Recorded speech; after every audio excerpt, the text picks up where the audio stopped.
Taking a couple of inhales and exhales.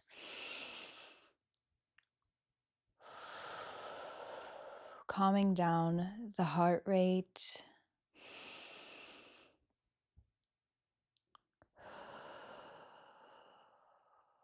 Really focusing on the intention. Hello, my name is Brittany Hope. Welcome back to the Beaming Podcast. I'm super, super excited to have you guys here because I felt really called to film this episode today in particular. I've been moving through a really interesting moment in time within my healing journey because I'm having to use a lot of the tools that I have in my arsenal, but also, sharpening dull ones within it. I think there's something so true about healing being a never ending journey. And just because you may come to these episodes thinking that you're going to learn something new from somebody you may admire, or I might mirror back something to you that you have within yourself. And this is a moment in time where I have to remind myself that I am a student to healing just as much as you are a student to healing. And I say that all to say, in this episode, we are going to be talking about how to move through your triggers and how to gain access to gratitude when you're feeling a little triggered in certain moments in time. And I ask for your sensitivity, your grace, and your patience as we move through this episode, because I too have moments of being triggered. And one thing I really understand when you are doing something on a consistent basis is that I have a job. I have a job to show up no matter what. I have made a promise to you as viewers that I'm going to show up every Monday. And sometimes when we're going through life, there's things in real time that feel just debilitating to the spirit. And that doesn't mean that I'm not going to show up for you. But in particular, this episode is coming from a really triggered moment in time. Over the weekend, one of my family members offered something to me and ended up retracting it, and it felt a little backhanded. And I had to really sit with myself on why I was so upset and disrupted. And it takes a lot to disrupt my internal frequency at this point of my life. So as I was sitting and going through this deep trigger, and I was like, gee whiz, like I have so many things to be grateful for. I just accomplished so much within the last 2 weeks. I've probably been working the hardest I've been working in a really long time. And it was in line with everything that I manifested. And I was just trying to feel the goodness within that, but it almost felt like it was getting taken away from me. And I really try not to look at things from a victim lens. I really try not to let external circumstances affect me. So I really had to stop and ask myself, like, woof, how am I going to get back to gratitude? How am I going to get back to a more positive feeling emotion? How am I going to break the habit of being myself, right? Because whenever you're turning to a point in healing, you're making a choice to stop the generational trauma or the generational habits that you were born into within family. And that is something that comes up for me a lot within this life. And I say that all to say, I had to ask myself, how old were you when this anger started? And as I was sitting in that meditation, because my goal was to get back to gratitude, to get back to the more positive feeling emotion, more positive path, because in life we always have a choice. And I really had to go deep within to my unconscious. And I asked myself how old I was. And I was able to envision a 14-year-old Brittany that felt so triggered by a family member, a different family member. And oof, I had to remind her, like, she is safe, she's okay, she's no longer in that type of predicament. This one mirrors that one really well, but it is not the same instance. You are okay. And I have really had to build myself back up and really grip my inner child and let her know, like, who this wound is deep within you. This person unintentionally hit something within you that is really troubling to your spirit and debilitating in feeling. But that doesn't mean that this person did that on purpose or understands what they've shifted within you. And I brought myself back to life. I reminded 14-year-old Brittany that 28-year-old Brittany is here and that she is protected and that she will never put her in harm's way and that I have her best interest at heart. And then I had to invite my higher self back in. And when you're inviting your higher self back in, that's inviting the part of you that you aspire to be, that you know yourself to be her, the person that is going to be the millionaire, the person that is going to be doing the most incredible sound baths in the most cool spaces, and just the girl that wakes up and looks like this, the girl that shows up. I had to remind her that she is on the way, that she is here, and that we are living that dream in real time, and remind her that I've got her. And that acknowledgement helped me get back to a place of love, because when you are in the depths of your unconscious, it can feel a little lost. You can feel very lost within that space. And I always call it your inner jungle, because your unconscious is where your anger, your suppressed emotions, your guilt, your shame, your sadness, that's where a lot of that behavior exists, especially when it's rooted from trauma, in my story in particular. So I really had to find my way out of my darkness and not let my shadows succumb me. I had to bring the light back in. And that was just by acknowledging my inner child and letting her know that she was okay. And really recognizing that oftentimes people aren't triggering you present day. They're triggering you at a different age, and being mature and aware enough to acknowledge that within you, because sometimes your reaction can be undeserving to the human that may have accidentally tripped that emotional landmine within you. You have to be so aware. So I had to remove myself from that situation, and I had to really go back into me. And, there is the let them theory, right, by Mel Robbins, that's going crazy right now all over the internet. And there's a clip in particular where she talks about how sometimes you just have to let them be. And, sometimes people can be their own emotionally immature monsters, I would say. And that's basically what she was trying to say within one of these clips. And in order to let them, it's really hard for me not to feel like a bad person within that. And I asked my sister actually the other day, and she's a therapist, and you should totally go look at her stuff. Her name's Kylie Battiata. She's amazing. And I asked her the other day while I was going through this moment, and she witnessed it. And I asked her, how do you deal with not letting your boundaries create a feeling of not being a good person? And she came back with the most groundbreaking piece of advice, and it really helped me. And she said, I don't think I look at it like that, because I recognize how much access people have to me. And woof, that hit me like a ton of bricks, and it just like clicked. And I was like, woo, okay, that's a better way to look at it. So I retreated. I've been taking my time to just lick my own wounds, get myself back to the energy I know that I have worked so hard for, and where I like to reside in this present day reality, because living in the present moment is so important to me. I don't like it when like external circumstances shift my energetic world. I've done a really, really good job at this point of my life to make sure that nothing infiltrates my frequency genuinely. Like, I've really worked diligently to get to where I'm at today.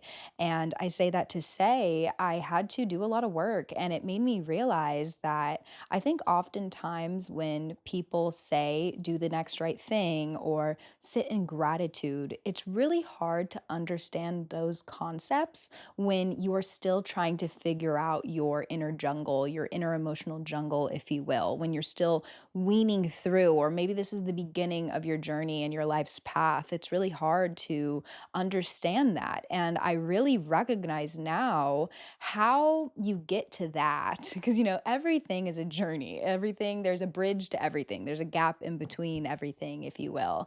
And the way that you do that is acknowledging, right? We have to acknowledge, especially when we're in a moment of feeling triggered, or something is kind of like catching us off guard. Like, have you ever, somebody said something to you that may have like infiltrated you a little bit, and you're just like, huh? Like, what? Say now? Who, me? Are you talking to me? And it just doesn't match you or your inner world or what you've been doing, right? You have to go into that trigger and into that moment in time and ask yourself, like, why? What? How? and sit with it. And that is the epitome of acknowledgement. Sometimes it's important to acknowledge where you are. And if you're coming from a traumatic background, you really need to recognize Dr. George Kappas. He was the subconscious architect. He really bridged the gap of the subconscious, and he made us realize that 12% of our behavior is conscious and the other 88% is unconscious. So you constantly have to make a choice to go deep and to make a better choice for yourself. That's literally the epitome of this book by Dr. Joe Dispenza, Breaking the Habit of Being Yourself, understanding that there is a gap within everything and you are the bridge. Nobody else is. And if you're not making that conscious effort to find a way back to the light, your unconscious has the capability of taking you out. And, we're always looking for that next hit, that next thing that's going to make us feel better. But that is only going to make you feel better for so long. You have to find ways to reprogram your way of thinking. How are you going to get yourself out of choosing a more negative path or disassociating? Are you choosing something that's just going to appease the current emotion that you're feeling, whether that be watching TV, scrolling on TikTok, maybe you're shopping? Like, are you going to disassociate so long that you're just going to choose something outside of yourself, when in reality, in order to reach full totality, vitality, and abundance is by acknowledging your unconscious feelings and emotions and behaviors so that you can one day live a limitless and free life. You can't be possessed by your possessions. You need to feel limitless and free. And that is the epitome of life. And I really recognize now within all of my trainings and everything that I'm currently learning that this life is meant to feel limitless and free. And if we're not taking the time to really unravel and understand our unconscious behavior, we are going to live a life that is really triggered, that is disassociating, and that's really negative, and it's not freeing. And this life is supposed to feel free. I don't know if you ever watch like those vloggers that are exploring the world, or you hear people traveling to like every country. It's like those people are living life to the fullest. And in order to live life to the fullest, you have to acknowledge the things that maybe you were born into that nobody else can understand but you. If you don't sit with things that make you uncomfortable and sad and angry and resent filled, you are going to live in that vibration, and it is going to be who you are. Understanding who you are is understanding your unconscious mind and making it a life's mission to rewrite that narrative for yourself. Acknowledge those parts of you, tend to them with so much love and care, and really reminding yourself of your energy centers. When I was doing that meditation where I was envisioning 14-year-old Brittany, I brought my hand to my heart and I could literally just feel her little head just on my heart and pouring so much love and intention to this part of my body. And then that acknowledgement led me to my throat, and I felt so choked up. Like there was just so many things that I feel like I needed to say. And even in this moment, I'm still sitting here from a place of trigger. You can probably see I'm like totally breaking out in hives because I have a lot that I want to say. But sometimes the best choice you can make is not saying things from a reactional moment in time. And I know the best way to be constructive and mature in this situation is to deal with the deep rooted emotions that have been triggered within me until I'm ready to talk about it. So, going back to that access that Kylie told me about, my sister, recognizing that I can release the guilt of not acknowledging this person in my day to day, not feeling like a bad person for not saying hi, even though this human is interacting with me in the room. Acknowledging that I am just honoring the access that I am capable of. That being said, my physical body interacting with this person is as far as I can go, respectfully. If that person were to acknowledge my presence, of course, I would not be disrespectful, but I would vocalize where I'm at and make the boundary in the sand. Hi. And if it went further than that, recognizing and communicating that I'm not in a place yet to speak to you. You've wounded me deeply. And if I were to talk to you now, it'd be in more of a reactional state. I'm going to take the time that I need so that I can better perform in this dynamic respectfully, right? Let them so that you don't have to. You're not in charge of everything. Not everything is your responsibility. And reminding yourself of who has access to you and your intention is really important. Sometimes licking the wounds takes longer for certain people, and I really recognize that. I do my best to be a really, really good person. So when people cross me, it feels debilitating to my spirit and takes me a couple of days to get back to a place where I can collaborate. So, and I'm a really transparent person. It's really hard. And also, the trauma that I've gone through are deep within me. I have to build myself back up from 14 years old. Okay. And not only does the trigger remind me of where I was when I was 14, it also reminds me of everything before 14 that is deeply traumatic. And then I have to do the work to not let myself go back into my subconscious and exist there. And that takes a lot of conviction, especially when I have jobs where I am a healer, I am love and light. That is where I like to vibrate. And sometimes it takes me a lot to get back to a steady space. And luckily, I have found so much love for what I do for a living. So it actually aids me in getting back to the light. But you can't say that for everybody. Not everybody has found what makes them feel invigorated and free. So this led me to being so vulnerable and transparent because I really recognized in that moment, like, wow, not everybody knows how to get back to the light. Not everybody knows how to just snap your fingers and sit in gratitude. Like, there are so many steps that come before sitting in gratitude, and that is acknowledgement so that you are capable of releasing and letting go to feel gratitude, right? Like, it's just so crazy that I didn't think about this before. And, I think I've said it in different ways in a couple of my episodes, but I wanted to preface it in this one because, woof, when I was triggered this week, I just genuinely had to use every single tool in my arsenal to get back to here. Like, I didn't even know if I was going to be able to record this episode, but you want to know, I had you guys, my little 14 subscribers, in the back of my head saying, you better get on that camera, girl. I've worked too hard to make these things a part of my reality, and my commitment to them is important to me. So I'm really happy to be here and just have things in my life that make me feel so limitless and free. And I'm so grateful to each and every single one of you that message me and tell me that you're really enjoying these episodes, because my intention for them is that the people that do watch this feel a little bit less alone. This life can be lonely, especially when you're just trying to untangle the generational trauma that you have been born into, and making a choice to break those generational habits and breaking the habit of being yourself, and really trying to ask yourself, who am I? What is love to me? What does happiness feel like? What does success look like for me? These are really important questions to ask yourself, because you do always have a choice, and your 20s is about figuring that out. You are not at a midlife crisis, babe.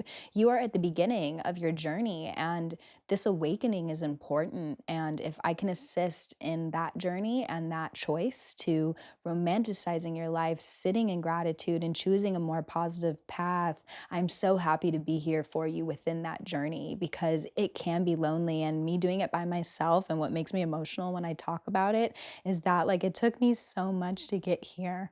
So, this work that I do, these podcasts are really coming from my heart. It's a love message that you are worth it. You have so much going for yourself, and your journey is going to feel exhilarating. It's going to feel exciting. Sometimes anxiety and deep rooted emotion can sometimes also just be excitement, babe. Like, you're gonna be okay. You have so much to offer this world, and untangling the web can sometimes be really uncomfortable, really triggering, but you're going to be okay. There's always a way out through acknowledgement, holding pure, authentic love for your inner child, and reminding yourself that you're going to be okay, finding your way back to her, reminding yourself of your why, the power of your why. You are capable of being conscious. You just have to make a choice to acknowledge your unconscious with so much love and protection within you. So I say that all to say, Thank you. Thank you for being here. Thank you for listening. And I hope you are feeling so tremendously supported as you walk this life and begin this path. It's an invigorating journey. I might have low moments, but when I think about the possibilities of everything and all the work that I'm putting in, it just makes it so exciting. Like, whew, life is a fun journey, and the ebbs and flows are necessary so that you can reach alchemy and you can reach abundance. So, I'm sending you so much love. If there's one reminder I can leave you with, you always have a choice. You can manifest from a place of love, or you can manifest from a place of fear. And if you manifest from a place of love, the gates open to endless possibilities. That's why choosing the more positive path is so invigorating to the spirit, but through acknowledgement, so that you are capable of releasing and letting go, so that you can gain access to that abundant light. Sending you so much love. Thank you so much for being here. Namaste.